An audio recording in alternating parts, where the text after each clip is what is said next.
Muy bien, damos inicio. Muy buenos días, buenas tardes a Europa. Mi nombre es Regina Ranieri y yo soy directora de la Diplomatura de Energías Renovables y Almacenamiento de la Universidad del SEMA, programa ejecutivo que se realiza por 9ª vez y que va a comenzar el 16 de marzo, día martes, de forma 100% online.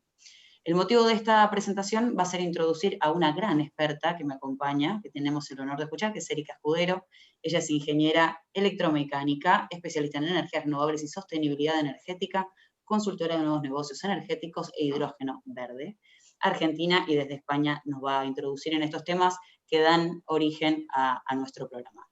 Antes de iniciar, quería comentarles que tienen el chat para hacer consultas, comentarios, referencias. Vamos a responder todas las preguntas al finalizar la presentación, porque Erika va a ser súper ilustre en todas las temáticas que van a justamente a dar origen a nuestro programa ejecutivo. Y me gustaría presentar muy brevemente, para también llevar tranquilidad a los que se habían anotado desde el año pasado y que hicimos modificaciones para ayornar el programa a las reales demandas laborales de la actualidad. El programa que dije comienza el 16 de marzo, de los días martes, de 6:30 a 9:30 de PM en horario Argentina. Se va a dar 100% online en vivo y luego con acceso a las grabaciones, y se compone principalmente de 3 módulos. El primero se analiza la evaluación de mercado, cómo se compone la tarifa eléctrica, tanto residencial como industrial, cuáles son los costos que hacen a generación, transporte y distribución de energía, y cómo eso termina repercutiendo en cuáles son las mejores políticas de promoción que deben tomar los gobiernos y los estados para maximizar su matriz energética desde el punto de vista medioambiental y desde el punto de vista competitivo en precios. Luego pasamos a una introducción a los marcos legales, cuáles son los fomentos, cuáles son los mecanismos para justamente fomentar no solamente los proyectos que hacen a la matriz de generación, sino también a una conveniencia financiera, porque recordemos que los proyectos renovables tienen un gran capital intensivo, con grandes porcentajes de financiamiento que evidentemente resultan en una inteligencia apta para desarrollar y maximizar la inversión. Luego pasamos al segundo módulo, que es acá donde se manifiesta la modificación respecto al programa del año anterior, donde vemos todas las tecnologías de energía renovable, eólica, solar, bioenergías y una introducción a hidroeléctrica. Modificamos anteriormente el programa anterior a nuclear e hidrocarburos, que están disponibles en las clases por si alguien quiere visualizarlas, pero las hemos sustituido por almacenamiento. En el concepto de almacenamiento es lo que estamos viendo a nivel internacional, por eso tengo el placer de compartir la experiencia de Erika, que desde Europa nos da justamente cuáles son los mayores avances que evidentemente se van a traducir en América Latina. Y el almacenamiento no solamente va a partir de baterías de ion litio, sino también de hidrógeno como vector energético para energía y transporte. Y el plan último de descarbonizar la matriz energética, que ahora lo vamos a entender en detalle. Y por último, que es el principal know-how de nuestra diplomatura, es el financiamiento, cómo se construyen los flujos de fondos para garantizar la mejor inversión y las assumptions que debemos tener a la hora de hacer un proyecto bancable y entenderlo de la forma más fácil. Todos los docentes trabajan en las temáticas, ya como dije anteriormente, es el 9º año que se desarrolla, anteriormente era 100% presencial, gracias a la virtualidad lo hacemos extensivo a toda la región latinoamericana y europea, si quieren sumarse para aportar sus conocimientos e introducirse en lo que nosotros entendemos que van a ser las oportunidades del futuro. Junto con el programa tenemos espacios de networking, la posibilidad de acceder a charlas de actualización y una bolsa de empleo donde derivamos cuáles son las búsquedas que está teniendo el mercado. Dicho eso, y para no extenderme más, doy pie a Erika. Muchísimas gracias, Erika, por acompañarnos. Buenas tardes en España. Buenos días para Buenos Aires. Muchísimas gracias por la invitación, Regina. Muchísimas gracias a la Universidad de UCEMA por la invitación. Y bueno, en este contexto del programa que dirige Regina, vamos a hablar un poco de la estrategia del futuro que está teniendo Europa en este momento para lo que es la descarbonización. Obviamente, este es un tema muy importante, más que nada porque está muy ligado a lo que es el pacto que se firmó en París en el 2015, donde 195 países tuvieron el compromiso de reducir los gases de efecto invernadero a un 40% en el 2050. En este contexto, la Unión Europea fijó un pacto verde en diciembre del 19 para llegar a ser oficialmente carbón neutro para el 2050, ¿vale? voy a tener vocablos medios mezclados entre porteños, españoles, andaluces, así que bueno, si se me mezclan las palabras es porque Yo hago de tengo traductora ideas. en lenguaje latino. Sí. Bueno, vamos a empezar un poco con lo que está pensando Europa para la descarbonización. Y nos enfrentamos a un nuevo paradigma energético. O sea, es una nueva revolución industrial porque la idea es dejar de usar los combustibles fósiles para pasar a usar energías 100% renovables. Dentro de esta conversión hay que modificar todo el mercado eléctrico. O sea, ¿no? El mercado eléctrico de hoy por hoy está pensado para el viejo paradigma energético, que son las energías basadas en los combustibles fósiles. Entonces, este nuevo paradigma arranca en una nueva utilización de la energía, todo lo que es la parte de eficiencia energética, nuevas tecnologías y fuentes de energías renovables. Lo importante es poder cumplir con el Pacto de París para reducir la emisión de los gases de efecto invernadero. En Europa hay otra cuestión que es importante destacar, que también ellos tienen una dependencia energética muy grande del exterior, de la parte de África, la parte de Medio Oriente y la parte de Rusia. Ellos necesitan el gas que viene de esos países. Entonces, otro de los puntos importantes que está dentro del Pacto Europeo es tener menos dependencia energética, y por eso el tema de desarrollo de energías renovables, y sobre todo en España. Okay. España, saben que tiene la mejor irradiación solar de Europa por estar al sur. Tiene tierras disponibles para hacer desarrollos fotovoltaicos y de energías renovables, y además tiene amplios conocimientos de desarrollo fotovoltaico, muy buenos profesionales aquí en España para hacer todo este desarrollo. Entonces Europa, la Comisión Europea la ve como un país con mucho potencial para poder llegar a tener esta independencia energética, haciendo exportación de energía hacia el resto de Europa. Erika, dos comentarios. El primero, si te acercas un poquito más al micrófono, que se escucha bajito. Ahí. El segundo, simplemente agregar que Latinoamérica tiene una oportunidad, junto a esto que mencionas recientemente de la descarbonización, fenomenal por la cantidad de recursos naturales que tenemos. Sí, no sé si vas a ampliar luego al respecto. Sí, lo voy a contar después. Te dejo entonces. No. Bueno, ¿cuál es la idea de Europa para la descarbonización? La electrificación completa de la matriz energética. La electrificación tanto de la industria, de la movilidad, como el uso de energías renovables. O sea, ellos apuestan 100% a que todo sea eléctrico, ¿no? Con todo lo que ello conlleva. O sea, los ingenieros que nos están escuchando saben muy bien lo que significa electrificar todo un consumo, y en eso estamos. Se está apostando mucho por la incorporación a gran escala de energías renovables en Europa, digamos en el sur de Europa, fotovoltaica obviamente, en el norte de Europa con los grandes parques eólicos offshore. Se está apostando mucho al tema de la innovación tecnológica, que ahora lo vamos a ver, parte de ello es el tema del almacenamiento, la electrificación de la movilidad. O sea, hay una gran emisión de gases de efecto invernadero en lo que es el transporte, tanto urbano como pesado. Entonces, lo primero que se quiere descarbonizar es el transporte de cargas, ¿no? Que es el primer transporte que se va a electrificar por dos maneras. Uno, eléctrico, y otro a hidrógeno con celdas de combustión. El de hidrógeno es un poco más lejano, está en este momento en desarrollo, sobre todo en Alemania. Hay grandes acuerdos entre empresas alemanas y empresas orientales para hacer desarrollo de camiones que tengan un alto rendimiento, o sea, que puedan funcionar con hidrógeno más de 2.000 kilómetros. Esa es un poco la idea, y piensan tenerlo operativo antes del 2040, el tema de los camiones con hidrógeno. La parte de autos en este momento, bueno, son híbridos o son mitad combustible, mitad baterías, y se espera que para el 2035 ya el mayor porcentaje de parque automotor de Europa sea eléctrico. Acá también hay un desafío muy grande con respecto al tema de la autonomía de las baterías. O sea, aunque ha mejorado muchísimo la movilidad eléctrica, falta infraestructura, o sea, faltan cargadores eléctricos para poder reponer la energía que vamos a usar en los automóviles.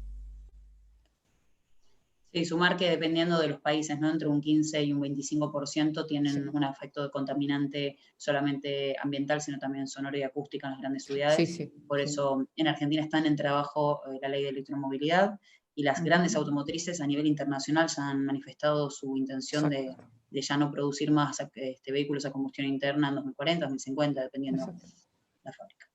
Exactamente, sí. Por ejemplo, en Madrid, la semana pasada se compró un autobús, un bus, un colectivo para Buenos Aires, 100% hidrógeno y ya se está poniendo en marcha en la prueba. Hay una hidrogenera en Madrid, con lo cual se puede hacer tranquilamente. Y bueno, vamos a ver cómo dan los resultados de esa prueba.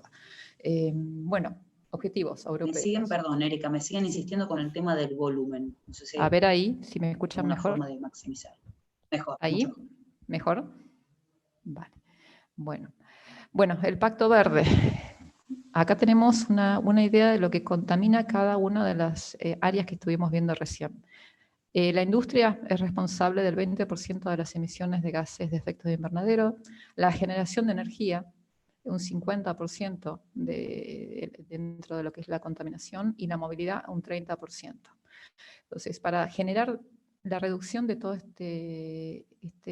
esta contaminación que generan estos sectores, están optando por la adopción, electrificación a través de energías renovables y gases renovables, que es también lo que vamos a ver. Gases renovables tenemos dos. Uno es el hidrógeno renovable como vector y otro es el biometano, ¿okay? Que es lo que vamos a ver en un rato. Dentro del pacto europeo de 2019 había una directiva al 2020 de reducciones que se logró y se superó. Esta directiva hablaba de un 20% de reducción de gases de efecto invernadero con respecto a los niveles de 1990, una reducción del consumo mediante eficiencia energética, que es la otra pata de todo el tema de ahorro energético, y el 20% de energía primaria consumida procedente de energías renovables. Esto se cumplió, es más, se dieron a conocer los resultados a principios de enero, el 3-4 de enero, porque ya se estaba monitorizando todo esto. Entonces, al cerrar el año, ya teníamos el informe que se había cumplido y superado en alguno de los ítems esta directiva europea, con lo cual es una gran noticia, porque vamos por el buen camino. Bueno, ¿qué pasa? Acá lo que se quiere hacer desde Europa es migrar a una economía 100% verde a través de la transformación de la industria con la industria 4.0 para hacer más eficiente el consumo de energía. Hacer de la movilidad una movilidad sostenible, eléctrica, para poder también disminuir los gases de efecto invernadero. Acá entra en el juego el almacenamiento de los autos, y esto es importante para algo que vamos a hablar más adelante, y las smart grids. El uso, obviamente, 100% de energía renovable y la implementación de eficiencia energética en lo que es la parte de edificación. O sea, este es un punto que tibiamente se está empezando a ver en Latinoamérica, pero que es muy importante, el tema de que los edificios sean más eficientes energéticamente. Okay. Esto es un tema muy importante porque al ser más eficientes obviamente se gasta menos energía eléctrica y se ahorra, por ende hay menos gases de efecto invernadero. Un tema importante de la industria que mencionás, que ya se están Sí, hablando en las grandes economías, ¿no? De ponerle un costo a la huella de carbono que cada industria genera. sí, Entonces, sí, en la sí, minería, por ejemplo, es algo que se está viendo muchísimo. sí. Yo que recientemente me moví a este mundo minero, Ujú. es ampliamente detectable cuál es la cadena de valor y la contaminación en todo, tanto logística como producción y demás.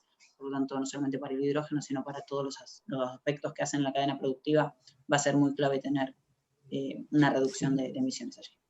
Sí, sí, sobre todo el tema de los bonos de carbono que hablas, se está pensando acá incrementar los precios, obviamente, para que puedan usar menos carbón, ¿no? O sea, no solamente que compensen comprando bonos de carbono, sino que dejen de emitir las industrias. Entonces, al aumentar el precio, van a tener que usar otro combustible y no les queda otro que usar los gases renovables, o sea, tanto el biometano como el hidrógeno en sus procesos. Estamos hablando de procesos industriales pesados, como le digo yo, acerías, cementeras, todo lo que consume Electrointensivas. exactamente, electrointensivas, para que puedan dejar de consumir parte de ese combustible fósil a través de las energías renovables y del vector energético que es el hidrógeno renovable. Esto en este momento hay una gran discusión aquí en subir los precios, o sea, gradualmente se suben todos los años, los precios se suben, ¿no? Pero bueno, la idea es poder reducir el máximo que se pueda el uso de combustibles fósiles. ¿Okay?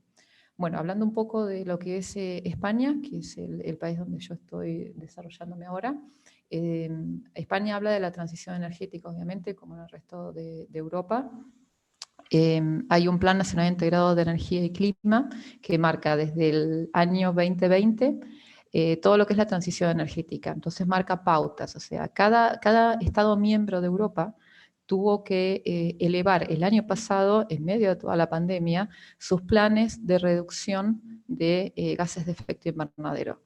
Okay. España determinó esto que estamos viendo acá, pero todos los países, Estados miembros de la Unión, tuvieron que hacer su plan para reducir las emisiones. Entonces, en el caso de España, estamos viendo que tienen que emitir al 2030, o sea, va por etapas, son 2 etapas, el 21% de emisiones respecto al año 1990, que es el año base que se toma, tener una cuota de renovables del 42% para lo que es la generación de energía y una mejora en la eficiencia energética en los edificios de un 39,6%. Es un mix, o sea, no es solamente que hay que generar renovables para descarbonizar, sino que hay que mejorar también el uso de la energía, y el uso de la energía es a través de la eficiencia energética, eso es muy importante. O sea, si solamente vamos a ir a desplegar solamente renovables, no nos va a alcanzar para hacer la reducción de gases de efecto invernadero que se necesita para mantener la temperatura del planeta por debajo de lo que está impactado en el Pacto de París. Entonces es muy importante esto, o sea, solamente con las energías renovables y el uso de energías renovables no va a alcanzar. Hay que mejorar la eficiencia energética en todos los sectores, tanto en la industria como en la movilidad, como en lo que es la edificación. Esto es muy, muy importante. Además del límite técnico que refiere la participación de las energías renovables en la red, justamente por la variabilidad de las energías, sobre todo la eólica y solar fotovoltaica. Sí, eso bueno, justamente la variabilidad es el punto de almacenamiento que nosotros vamos a ver en un rato para poder suplir justamente la variabilidad de las energías renovables a través del almacenamiento de energía. Bueno, ¿qué vemos acá? Acá es un poco lo que está pensando España, siguiendo con el tema de España. Al 2030 producirá el 74% de energías a nivel renovable, va a crecer un 80% con respecto al año 2018. Y en eólica tienen pensado alcanzar 50 gigawatts de potencia, que crece un 114% con respecto al año 2018. La fotovoltaica tendrá una generación de 37 gigawatts de potencia con un crecimiento del 638%, que es muchísimo. Y en el almacenamiento, acá es importante porque es un punto nuevo que se agregó, el tema de bombeo hidráulico, 2 presas que cuando te sobra energía subes agua hacia la represa superior y la guardas para cuando la red necesita esa inyección de potencia, bajando al generador. Se transfiere energía eléctrica en potencial, ¿no? Exactamente.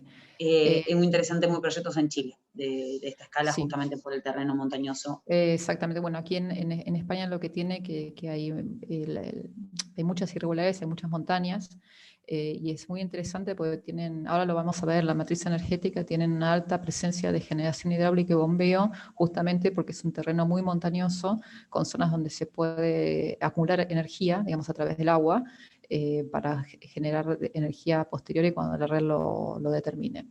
Bueno, y la parte de baterías es un tema también que vamos a tratar. Ellos quieren tener 2,5 gigawatts de potencia en baterías. Todo esto, como decía antes, respecto al año 2018, o sea, hace nada. O sea, estamos hablando de 4 años atrás, ¿no? 3 años atrás, perdón, 3 años atrás. En lo que respecta al año pasado, o sea, el año pasado fue un año muy complejo para todo el mundo, ya lo sabemos, pero sin embargo cumplieron con las metas que tenían en el año pasado para el 2020 y llegaron a tener aquí en España, llegamos a tener un 39,7% de generación renovable. O sea, fue muy, muy alta la generación renovable. Es cierto que también hubo una baja de consumo, ya sabemos por qué, pero se llegó casi a un 40% de generación renovable. Ellos quieren tener un 74%, o sea, no están tan lejos. Y hay un desarrollo muy, muy grande en lo que es en la parte de energías renovables aquí en España para poder cumplir con justamente con los 74% de generación renovable para el 2030. Permíteme hacer una analogía con este lado del Sí. océano. En Argentina estamos cerca de un 13, un 15% de energía renovable, sin considerar las hidroeléctricas de gran porte. En Chile anunciaron la semana pasada un pico también de 37%. Uruguay tiene casi el total de su matriz energética con fuentes de energía renovable, porque promovieron la eólica, fueron los primeros países en Latinoamérica en promover la energía eólica. Bueno, el resto de los países también están con planes muy ambiciosos de diversificación de la matriz energética. Recientemente Ecuador licitó varios proyectos, Colombia está con varias licitaciones internacionales, Perú está cambiando su normativa para compensar la potencia de la energía, así que hay un gran foco en este tema, y una de las principales, hace 5 años, las principales bancos mundiales, interamericanos, desarrollo y demás, sostenían la integración regional con líneas de transmisión. Hoy estas nuevas tecnologías lo que permitirían es, vamos a dejar de copiar el modelo europeo en cuanto a súper conectados todos los países para que las renovables se potencien en lugares de mayor potencial y así se entregue como red de la Unión Europea mayor energía, sino a través de estas nuevas tecnologías de almacenamiento podrías tener cercanos al consumo, el punto de almacenamiento, y así evitar incurrir en años de licitaciones, obras de gran porte, infraestructura de alta tensión, que son más costosas y evidentemente más complejas, ¿no? Sí, sí, acá, bueno, acá se está pensando, hay redes interconectadas obviamente, pero se están pensando en grandes autopistas eléctricas para el transporte desde el sur al norte de la energía. O sea, se basan en dos tipos de transporte. Uno eléctrico, obviamente, grandes líneas eléctricas entre España y Portugal hacia el norte de Europa, y otro las líneas de gas, o sea, los gasoductos desde lo que es España hacia el resto de Europa. Dentro de lo que son los gasoductos, se está pensando una gran red, una gran nueva red de hidroductos. Los hidroductos son los que van a transportar el hidrógeno. O sea, que ya se está pensando aquí en Europa en transportar directamente hidrógeno, no solamente un mix, un blend entre lo que es hidrógeno y gas natural, sino directamente hidrógeno.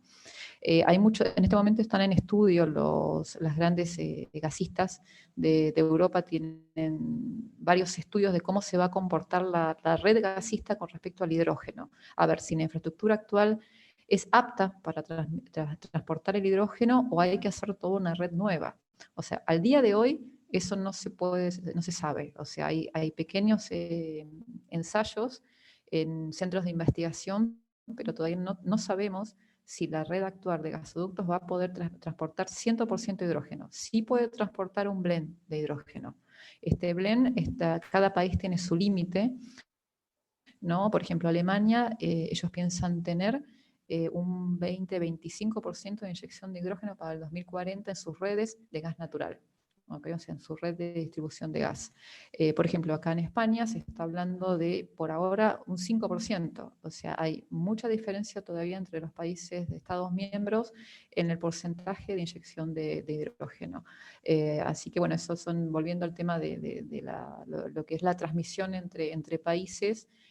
Acá se habla de dos, una de gas y otra eléctrica, que ahora lo vamos a ver cuando lleguemos al... Lo que estuvo transmitiendo los reportes de Irena, que de paso recomiendo a los 116 espectadores que nos están mirando, y aprovecho a agradecerles. Irena sacó sobre el tema un montón de papers y se establecía que entre un 10 y un 15%. Eso va a depender de cuál es la calidad del gas que se transporte y del estadio de las cañerías, de los gasoductos, para justamente no tener que irrumpir en mayores bombas o mayores adecuaciones a la infraestructura existente. Sí, sí. Ahora retomamos el tema cuando hable del hidrógeno. Perdón, me engancho con el pero me engancho con el hidrógeno y empiezo a hablar y bueno, perdón. Bueno, a ver. Esperen que es importante lo anterior. Bueno, ya acá les muestro es una foto obviamente, pero este es el dashboard de generación eléctrica en España. Este es importante porque se puede ver la participación de las renovables, contra lo que es energía tradicional. Esto es a las 12 del mediodía, acá hay una trampa, ¿no? Porque son a la mayor potencia de radiación fotovoltaica que tenemos. Pero bueno, para mostrar en definitiva cómo está formada la matriz energética de España, por lo que ven a las 12 del mediodía, tenemos mayor generación de renovables que las tradicionales a combustibles fósiles. Este dashboard es público, lo pueden ver aquí abajo, después les van a compartir la presentación. Y acá vemos cómo está compuesta la matriz y lo que contaba hace un ratito, Regina, del tema de la hidráulica. La azul es la hidráulica. O sea, España tiene una alta generación hidráulica todavía y va a seguir con algunos planes de expansión, sobre todo en lo que es bombeo. Generación hidráulica pura y dura no creen por el tema del impacto ambiental, que acá es un tema que conlleva muchísima importancia, pero sí centrales de bombeo. Okay, entonces la parte de hidroeléctricas acá juega un papel muy importante. La eólica es la otra energía aquí en España que es de gran importancia, genera bastantes gigas, creo que los tenemos por acá. No está abierto. Y la solar, que está un poquito más relegado de la eólica, pero calculamos que de aquí a 5 años va a aumentar 1/3 más de lo que hay ahora en la generación. Y acá, bueno, acá pueden ver todo, o sea, pueden ver lo que está el consumo real, lo que se prevé, la programada y las emisiones de dióxido de carbono que hay en la matriz. Es muy interesante este link para copiarlo, sobre todo es muy interesante. Aprovecho a indicarles que CAMESA en Argentina, que la UTE en Uruguay, que el Coordinador Eléctrico Nacional en Chile y la CEN, que es la Secretaría de Energía, que el CELEC en Ecuador, que Sinergima en Perú, tienen la misma fuente, la UPME en Colombia, no me quiero olvidar ningún país, tienen las mismas fuentes para justamente ver esas penetraciones de renovables. Obviamente en España está mucho más complejo y tu explicación es súper válida y utilizable a todos los países. Vale. Bueno, llegamos al nuevo paradigma energético, como hablamos con Regina el otro día por una conversación, que es el tema, bueno, ¿qué hacemos con las renovables, ¿no? ¿Qué hacemos con esa variabilidad que tienen propia las energías renovables por depender de las cuestiones climáticas? Y aquí es donde entra el juego el tema del almacenamiento energético. La idea de agregar almacenamiento energético a las redes de generación eléctrica es justamente para poder gestionar las energías renovables, dar flexibilidad al sistema eléctrico.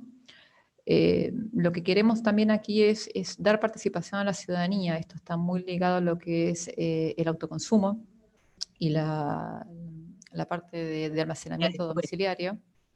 Los nuevos negocios que hay asociado a toda la parte de almacenamiento y redes gestionables y las nuevas tecnologías que suman inteligencia, digamos, a lo que es la red eléctrica. O sea, la red eléctrica está sufriendo un cambio para bien, creo yo, de que se está pasando de ser una red estática, por decirlo de una manera, a una red gestionable en forma inteligente a través del almacenamiento. El almacenamiento no pasa solamente por lo que son las baterías que se pueden ver en algún parque fotovoltaico, en algún parque eólico. Pasa también por el tema de que van a utilizar las baterías de los autos para el momento que la red necesite energía.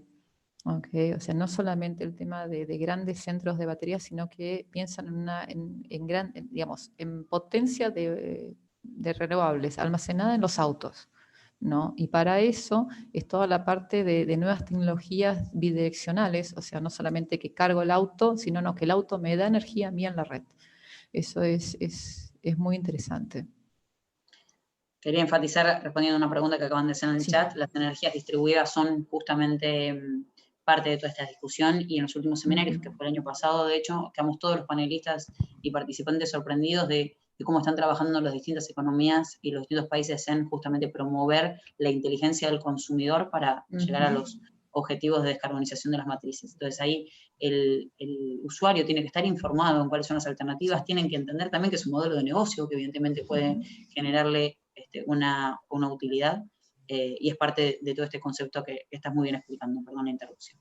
No hay problema. No, la generación distribuida creo que es una de las patas fundamentales en todo lo que es la transición energética, o sea, que el ciudadano común, que nosotros podamos generar nuestra propia energía, consumirla y cederla a la red, es muy importante.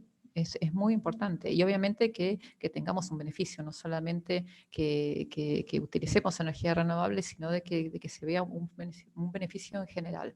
Entonces, acá, por ejemplo, se hizo ya la instalación de los medidores bidireccionales el 100%. O sea, hay muy pocas zonas de España que ya no tienen medidores bidireccionales. O sea, ya cada casa particular, cada edificio, cada industria tiene su medidor bidireccional y está apto para poder inyectar energía a la red. O sea, no hay que hacer ningún cambio, no, ya está puesto, el medidor es gestionable, y, o sea, y es un paso más que está listo para la integración de redes a través de las Smart Grid, que es lo que vamos a ver en una o dos slides más adelante. Bueno, volviendo al tema de las baterías, esta información está sacado de un informe de estrategias de almacenamiento del Ministerio acá de Transición Ecológica, que también se los voy a compartir en la presentación. Y acá vemos el tipo de almacenamiento de energía que hay, que no solamente son las baterías, sino que puede haber energía mecánica, electroquímica, la eléctrica, la química y la térmica. Nosotros en la presentación nos vamos a focalizar más que nada en lo que son las baterías de litio y bombeo, porque está más asociado a lo que es el tema de las energías renovables.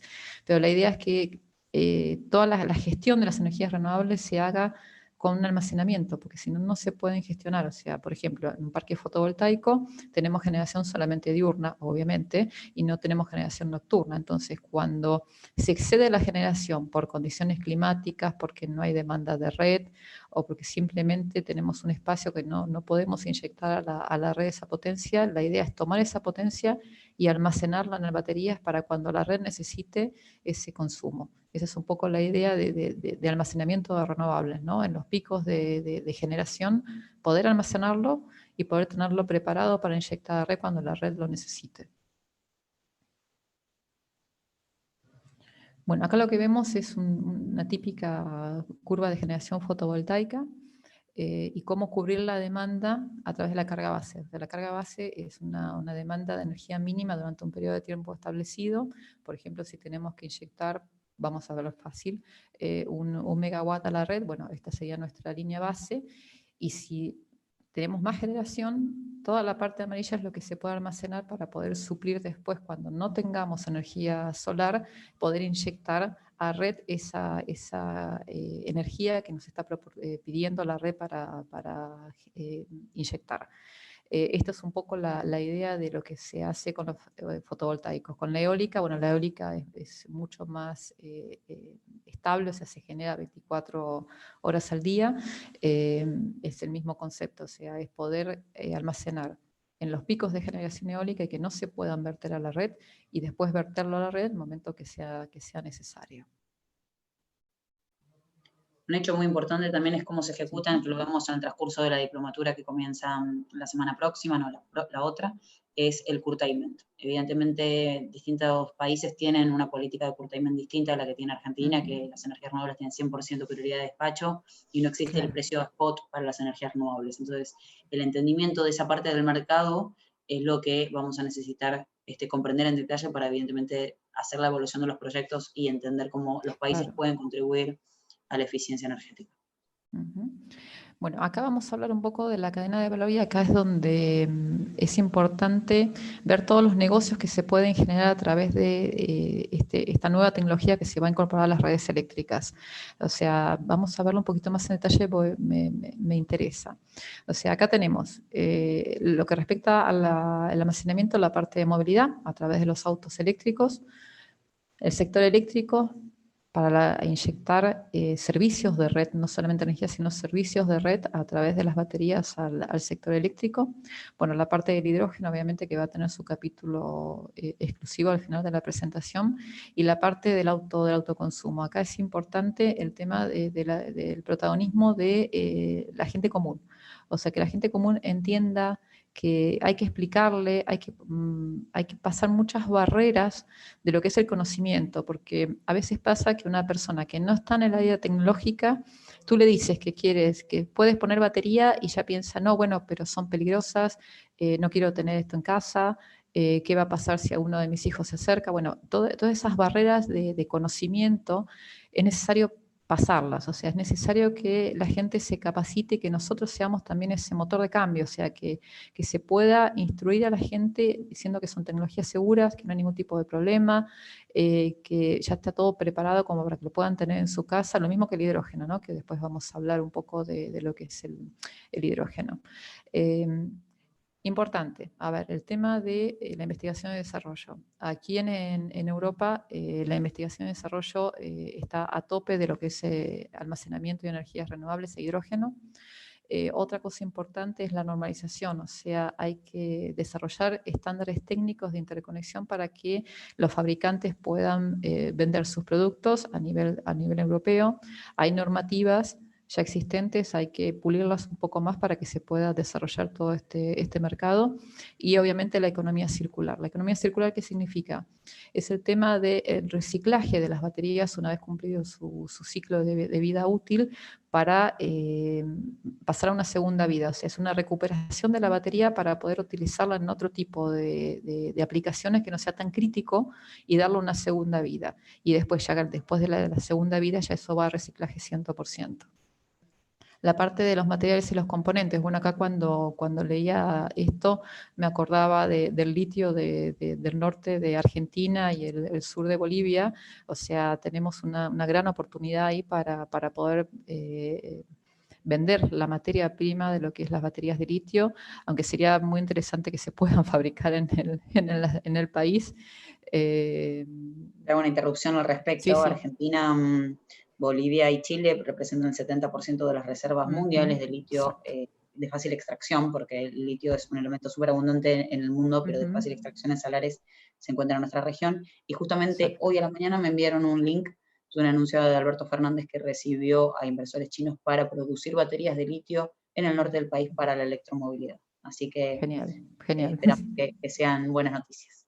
Sí, sí, sí. Sí, digamos que toda el área de Latinoamérica, o sea, hay mucho potencial a nivel de lo que es energías renovables, mucho potencial a nivel de materiales estratégicos para lo que es la electromovilidad. Y es muy importante tenerlo en cuenta. Bueno, obviamente, lo que hablábamos recién, el tema de la producción de los sistemas de almacenamiento, sobre todo de las baterías de ion litio, que son una de las principales que se usan para todo este tipo de proyectos renovables y almacenamiento. Bueno, la integración y el desarrollo, acá hay centros de investigación puntuales para cada una de las tecnologías de almacenamiento. Se está trabajando muy fuerte, vuelvo a repetir, en la parte de hidrógeno y en la parte de desarrollo de baterías de ion litio. Y otra cosa que, bueno, también vamos a hablar un poquito más adelante, es el tema de la interoperabilidad de las redes, de las Smart Grid, que forma parte del ecosistema de almacenamiento, toda la parte de ciberseguridad. Y los servicios auxiliares de red, que lo vamos a ver también en un ratito. Bueno, servicios de almacenamiento y los servicios asociados a la red eléctrica. Esto es importante porque lo que hablábamos hace unos minutos. La energía renovable es muy intermitente, o sea, dependemos del sol y dependemos del viento, y la hace muy estable para lo que es el despacho eléctrico y la atención de la demanda. Entonces, la idea es que a través de los sistemas de almacenamiento, cualquiera de los que hemos visto, se puedan dar servicios de red, a la red eléctrica. Puede ser para la operación del sistema, regulación de frecuencias, flexibilidad, el arranque en frío, y bueno, acá en España el tema de los territorios no peninsulares, que son toda la parte de islas. A nivel de redes, aplazamiento de inversiones, porque ¿qué pasa? Cuando tú tienes una generación distribuida, un almacenamiento distribuido, puedes dar energía en esas zonas donde quizás la red no tenga llegada o no esté adaptada para las condiciones de demanda. Entonces están apostando al tema de la generación distribuida y a comunidades energéticas en realidad, o sea, de los pueblos que se generen y que puedan brindar su energía cuando la necesiten al sistema eléctrico. Bueno, la reducción de los... Perdón, la interrupción. Sí. Recordamos que acá en Argentina las zonas aisladas que no tienen, no Sí. llega al sistema interconectado nacional, están con equipos electrógenos que son altamente costosos y súper contaminantes. Súper contaminante, sí, sí. El tema de las comunidades energéticas es un concepto nuevo que se está introduciendo acá, va de la mano de las Smart Grid. O sea, la idea es que las pequeñas ciudades armen sus sistemas renovables, sus sistemas de almacenamiento, que estén totalmente gestionadas, que estén todos los sistemas eléctricos interconectados para poder brindar esa energía que esa ciudad en su momento no necesita para otra ciudad que tenga un pico de demanda pueda tener esa energía necesaria. Eso es lo que se habla de comunidades energéticas acá y está tomando un alto vuelo, más que nada para lo que es el tema de repoblar los pueblos rurales, en particular aquí en España. Se está armando de armar comunidades energéticas para poder brindar servicios de red a través de las renovables y a través del almacenamiento. Bueno, las Smart Grid, esto es uno de los temas que a mí más me gusta, porque es como que se integran varias tecnologías sobre lo que es la red eléctrica. Y volvemos a lo mismo, estamos hablando la idea es integrar una alta cuota de energía renovable que es variable al sistema eléctrico a través también de la generación distribuida. La idea es poder hacer una medición inteligente de los flujos de energía bidireccionales, o sea, lo que hablaba al principio, es cada generador o cada autogenerador tiene su sistema de medición inteligente bidireccional, o sea, los flujos pueden ir y venir según la demanda de red y según la demanda que obviamente da el operador de la red, ¿no? O sea, va a ser totalmente inteligente. ¿Qué pasa? Otra de las cosas que se integran a la red eléctrica, que ya está integrada con los sistemas de escala de control, digamos, pero que va a haber un control inteligente a través de las telecomunicaciones. O sea, se está sumando toda la parte de telecomunicaciones inteligentes para todo lo que es el control de suministro eléctrico y de la demanda. Hoy, por ejemplo, aquí en España, la medición de los medidores es totalmente a distancia. O sea, no es que va un técnico a tu casa y te toma el consumo. Eso se mide directamente a distancia. Ya están conectados a pequeñas redes, son como redes una encima de la otra, telecomunicaciones, que cada zona se conecta a un hub y ese hub a su vez con la central.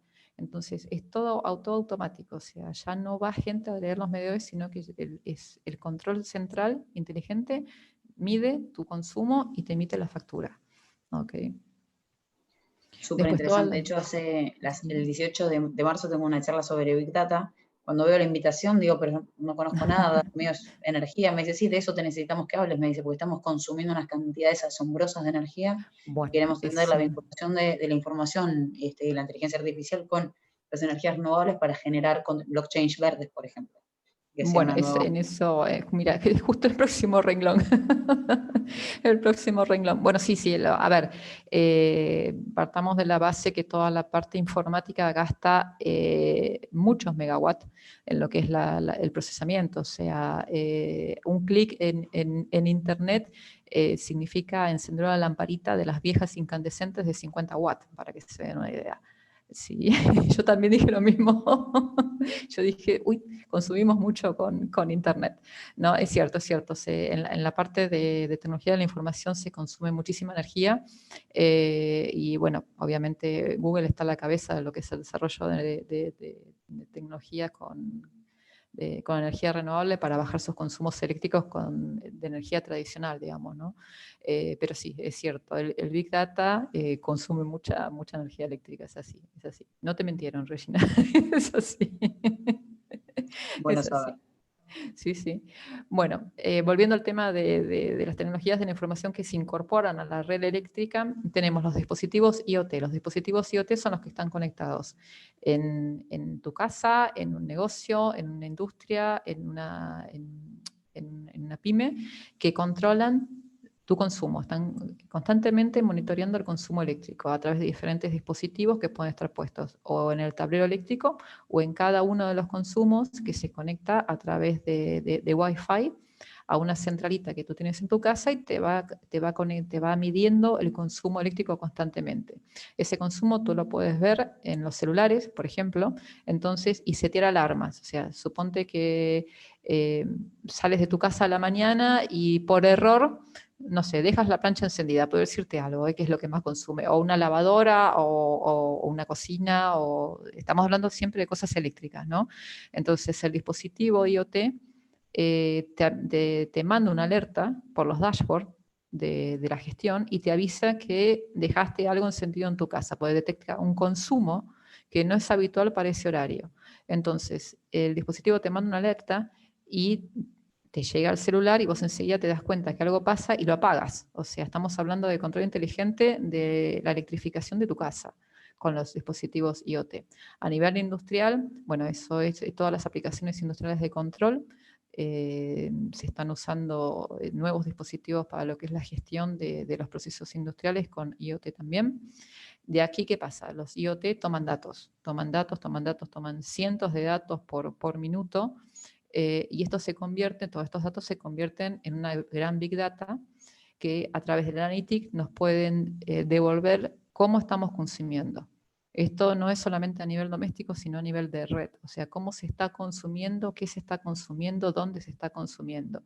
Y se hacen analíticas de previsión, como veíamos en los dashboards de la red eléctrica. O sea, se está incorporando toda la parte de análisis de Big Data a lo que es la predicción de consumo eléctrico. Y el blockchain, a ver, el blockchain aquí se está usando más que nada para lo que es la garantía de origen de renovables. O sea, esto es un certificado que le dice a la gente que está comprando las renovables, esto es 100% renovable. Tecnología blockchain, ustedes saben que es cadena de bloques, que es inviolable, que no hay intermediarios, o sea, que trabajan simplemente los dispositivos que unen, digamos, el equipo con la red blockchain y emite el certificado directamente. Acá, bueno, hay una gran discusión con respecto al tema de los certificados blockchain, porque para hacer la emisión de un certificado de origen renovable, tienen que ir dos auditores totalmente distintos a una planta fotovoltaica, tomar el consumo, verificar que sea de la parte renovable, eso se emite un informe que va al organismo certificador y después de 3 meses te emiten el certificado de garantía de origen. Incorporando blockchain a través de estas nuevas redes de inteligente, eso se hace con 2 clics. O sea, cuando el cliente pide su certificado de origen renovable, ingresa a la red blockchain con su usuario y su contraseña, pide el certificado y lo tiene. Entonces, es un cambio también de paradigma de lo que es la gestión de la red, la incorporación de blockchain para la garantía de origen renovable. Además, bueno, estas redes lo que permiten hacer, que lo había comentado hace un momento, el tema de Big Data, es la introducción de organismos de predicción de la generación y optimización de la demanda. Y otro tema muy importante que entra en la parte de Smart Grid es la ciberseguridad. O sea, no es un tema menor, todos estos sistemas están conectados obviamente a Internet y la ciberseguridad es muy importante para que no haya ataques, sobre todo a los nodos. O sea, un ataque a una comunidad puede pasar, pero es difícil, pero lo que buscan es el ataque a los nodos. Acá hay varios proyectos de desarrollo sobre ciberseguridad para los nodos de transmisión, donde están digamos, los centros de transformación, por decirlo de una manera, que son los hubs de las redes inteligentes. La ciberseguridad pasa a tener una importancia muy grande en toda la parte de desarrollo y flexibilización de red. Bueno, a nivel normativo, esto es un tema importante y creo que va a pasar en todos los países igual, es adaptar la normativa a lo que es el tema del almacenamiento. O sea, hoy por hoy creo que todos estamos al tanto que un proyecto de almacenamiento no es rentable, o sea, por sí solo no es rentable. El Estado, digamos, el organismo rector de cada país tiene que promover nuevos modelos de negocios, nuevos incentivos para que los proyectos de almacenamiento sean rentables. Acá lo pusieron como un triatlón, ¿no? Yo soy deportista y bueno, sé muy bien lo que es llegar a este punto. Hay un largo camino por recorrer y lo importante es justamente esto, esta última etapa que es la que hablábamos hace un rato del tema de romper la barrera de conocimiento de la gente común. ¿No? O sea, que entiendan, que participen, que se involucren. Es sumamente necesario en la transición energética que todos seamos parte de esto y que los que estamos en lo que es la transición energética podamos compartir este nuevo paradigma y todas estas posibilidades que hay a través del almacenamiento de las energías renovables. Para mí es una de las fundamentales, porque la gente, una vez que entiende por qué se hace y para qué se hace y la seguridad que hay, lo toman en cuenta. Realmente yo estoy sintiendo de que la gente entiende. Yo en este momento estoy con proyectos de generación de hidrógeno, y cuando se le explica a un propietario de un campo lo que se va a hacer y la importancia que lleva a futuro instalar o un proyecto de hidrógeno como los que yo llevo yo, o un proyecto de almacenamiento, entienden. O sea, hay que explicar el motivo y por qué es importante el desarrollo de este tipo de proyectos. O sea que la última etapa de un triatlón, que es la más complicada porque casi está sin aliento, es la más compleja de llevar adelante, más que nada por el tema de esta barrera de conocimiento de la gente.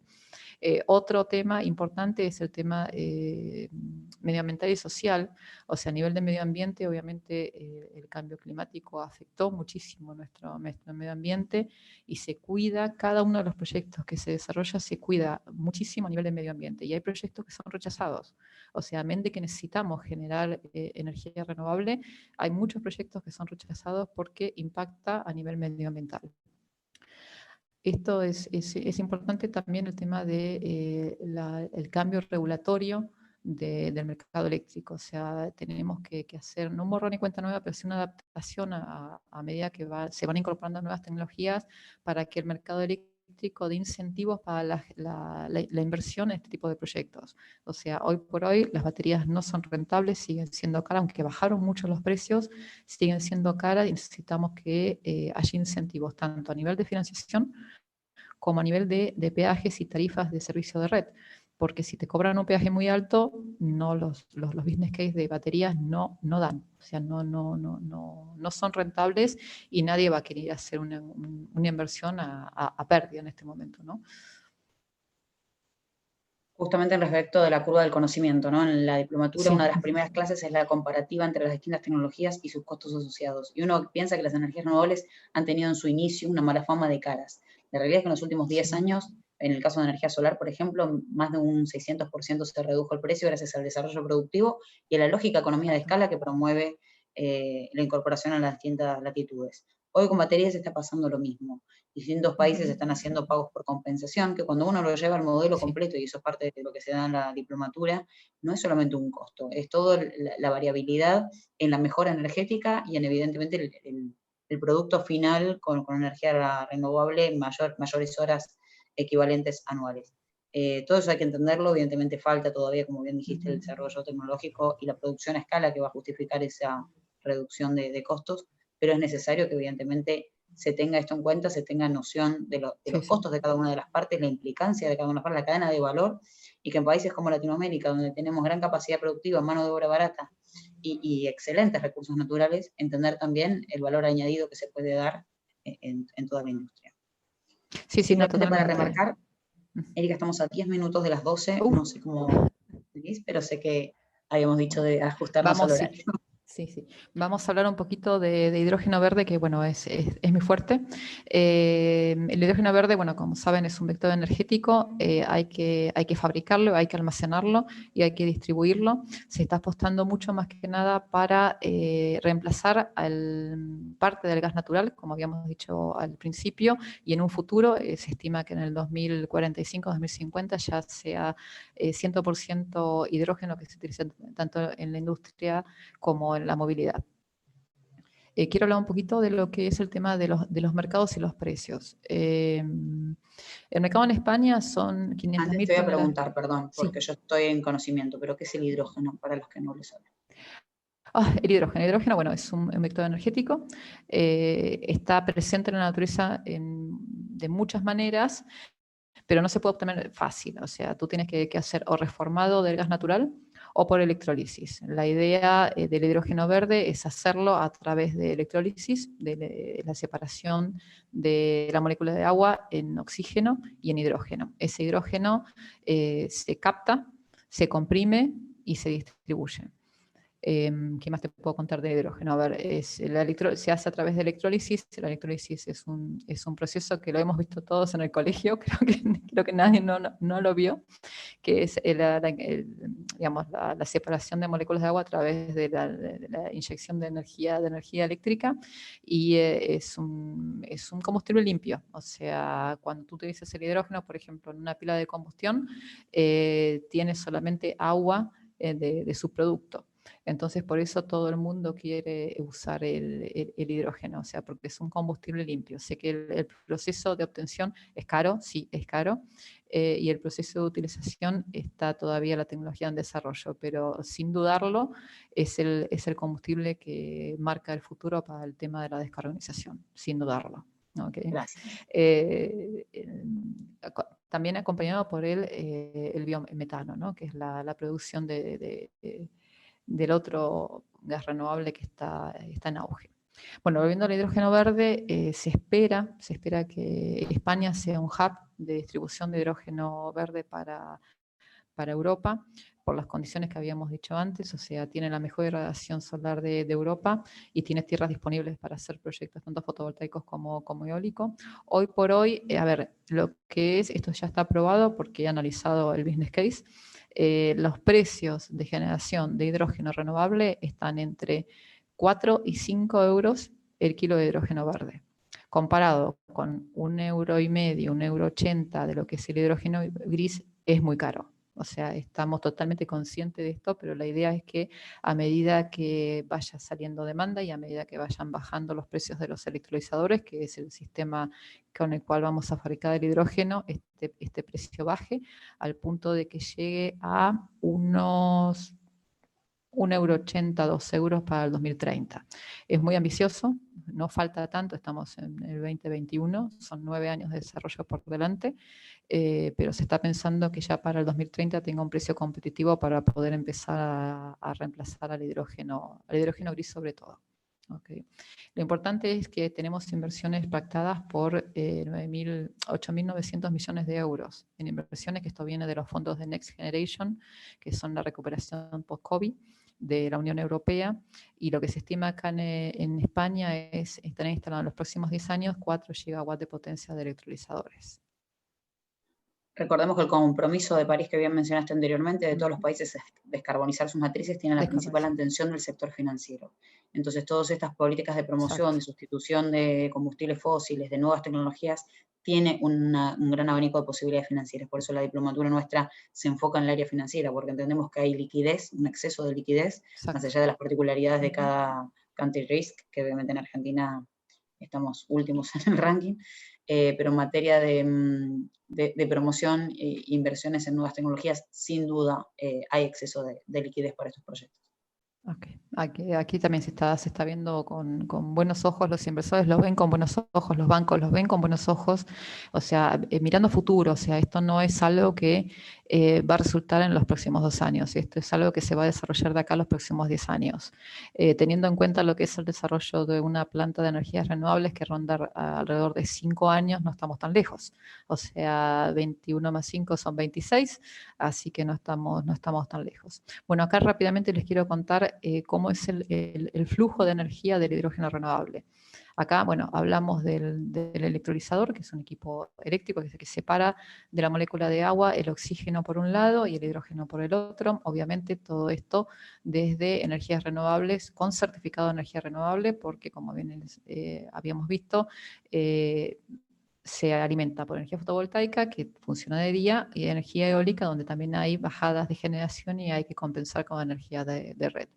El hidrógeno que sale de los electrolizadores se comprime y se guarda en tanques para ser distribuidos a posteriores a las hidrogeneras o a través de celdas de combustión para electrificar la demanda. Esta parte es lo que entra también en el almacenamiento. O sea, nosotros hace un rato hablábamos de las baterías del ion litio, esto estamos hablando de celdas de combustión de hidrógeno. O sea, acá también hay un punto de inflexión en lo que es el almacenamiento, que es grandes celdas de combustión que trabajan como una batería, en definitiva. O sea, se le inyecta hidrógeno y sale energía. A ver, hay 2 modelos de negocios aquí en lo que es el hidrógeno. Vamos a ver si... Aquí está, sí. Hay dos modelos de negocio que se están viendo. Uno es el almacenamiento in situ, como vemos aquí en tanques a compresión, para distribuir a industrias o a hidrogeneras de la zona, y otro es la inyección a red de gas. Esto es para descarbonizar el gas natural que hablábamos al principio. Aquí vemos un esquema muy sencillo. La idea es la generación de hidrógeno que tiene una planta de hidrógeno renovable de hoy por hoy, inyectarla para descarbonizar el gas a los porcentajes que habíamos hablado, hasta un 10% aquí en España y hasta un 20-25% prevé Alemania poder hacer el blending de gas. Bueno, acá vemos una curva de lo que es una generación de hidrógeno renovable, 7 por 350 días. ¿Por qué 350? Porque tenemos una parada de planta de 15 días para lo que es mantenimiento del electrolizador de la planta fotovoltaica. Aquí vemos en naranja obviamente la generación fotovoltaica, y esta es la compensación de red, de energía de red, que tiene que venir con certificado de origen renovable para que se genere el 100% del hidrógeno renovable. Y acá vemos cómo se compensan ambas curvas. Esto es una fotovoltaica solamente con energía de red. Hay que hacer el ejercicio, que lo tengo pendiente, de fotovoltaica y eólica, y justamente esta curva, la curva de compensación de energía de red, se va a reducir. Se las debo, la estamos analizando, todavía no la tengo, pero sé que se va a reducir, calculo, alrededor de un 25% la energía de red que se necesita para hacer la producción de hidrógeno 24 horas al día. Bien. Bueno, conclusiones, rápido. Sabemos lo del cambio climático, sabemos que es necesario una reducción de los gases de efecto invernadero, tenemos que ir hacia una economía verde, hacia una economía neta en carbono, y esto también genera muchísimos nuevos negocios, muchos negocios en lo que es la generación de energías renovables, implantaciones de nuevas plantas, la implantación de almacenamiento, tanto en baterías como en hidrógeno renovable, la implementación de las Smart Grid para dar flexibilidad a la red eléctrica y poder absorber esa generación de energías renovables. Aquí hablábamos de las pequeñas redes que tiene la Smart Grid, desde la parte doméstica hasta la parte de nodo, hasta la parte de transporte. Hay toda una gama de nuevos negocios que me imagino que Regina en su diplomatura los va a explicar muy bien. Y la última diapositiva es un poco esto, ¿no? A ver, para los que somos de la ingeniería eléctrica hace tiempo, estamos viendo de que tenemos que incorporar nuevos conocimientos en lo que es la parte de Big Data, porque una Smart Grid genera miles de datos por día que tienen que ser analizados para poder mejorar el rendimiento de la red. La analítica de datos, obviamente, que está asociada a toda la parte de Big Data. Un poco de química, volvemos a la química. Para los que no nos gustaba en la facultad, me volví a cruzar con la química en un momento de mi carrera, aquí la tengo de vuelta con los gases. Un poco de telecomunicaciones, o sea, todo esto funciona sobre redes de telecomunicaciones. Es importante también para los ingenieros en telecomunicaciones para que vean la gama de negocios que se puede incorporar a través de las Smart Grid, y toda la parte de ciberseguridad. O sea, toda la parte de ciberseguridad está totalmente relacionada con los Smart Grid y con los servicios de red que puede implementarse a través de este nuevo tipo de tecnologías. Así que, colegas y no colegas, acá ven las ramas de negocios que se pueden desarrollar, los nuevos conocimientos que hay que incorporar para toda esta nueva transición energética en busca de una descarbonización 100% y poder cumplir con los pactos de París del 2020 a nivel mundial, ¿no? Acuérdense que hay 195 países que se han comprometido a bajar la emisión de los gases de efecto invernadero, entre ellos estamos nosotros los argentinos y el resto de Latinoamérica. Así que, bueno, por mí no tengo mucho más que contarles. Bueno, acá les van a pasar después la presentación con todos los links. Cualquier dato en particular que necesite cualquiera de los asistentes, y disponerlo a través de LinkedIn. Ahí les dejo mi perfil. Ténganme paciencia con la respuesta, respondo, me tomo algunos días, pero respondo. Así que muchísimas gracias por la invitación y bueno, dejo a Regina para que pueda ver las preguntas. Al contrario, Erika, muchísimas gracias a vos, la verdad que excelente, súper ilustrativo. Quiero destacar que a Erika la encontré por LinkedIn, nos referenciamos mutuamente como mujeres en el área y la verdad fue grandísimo su aporte y ayuda. Me envió en un día, miré y tenía 108 mensajes de todas las normativas, todo el programa, así que súper agradecida por la voluntad de explicar y compartir tu conocimiento.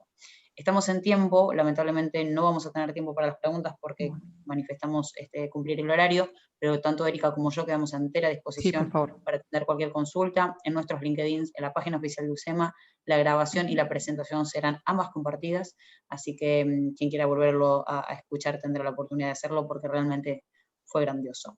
Muchísimas gracias a todos, gracias a la universidad, y espero, Erika, contar nuevamente contigo. Sí, por favor, cuando quieras.